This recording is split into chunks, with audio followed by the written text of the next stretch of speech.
போட்டு சிம்மில் வச்சுக்கலாம். கொஞ்சம் கருவேப்பிலை, லைட்டாக ஜீரகம்,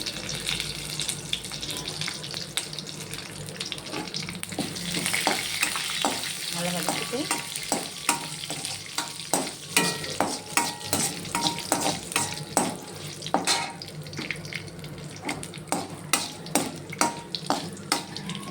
இப்போ நம்ம ஊற வச்சிருந்த புளியை இதுக்குள்ளே ஆட் பண்ணிக்கலாம்.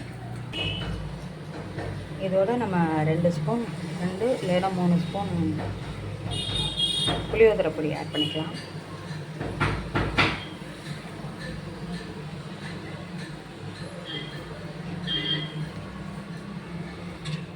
கொஞ்சம் லைட்டாக உப்பு ஆட் பண்ணிக்கலாம்.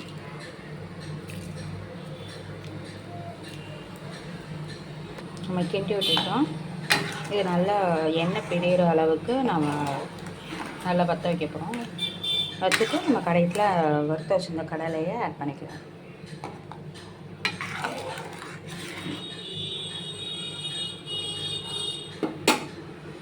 பிறகு நல்லா கொதிச்சு வந்துட்டுருக்கு. அந்த எண்ணெய் பிரிகிற வந்தோன்னா நம்ம கடலை ஆட் பண்ணிக்கலாம். இப்போ நல்லா இந்த பதத்துக்கு வந்ததுக்கப்புறம் நம்ம கடலை ஆட் பண்ணிக்கலாம்.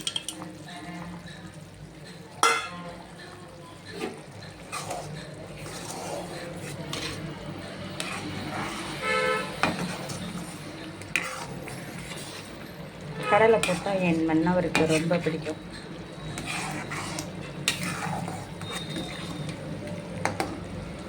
ரெடி ஆயிடுச்சு.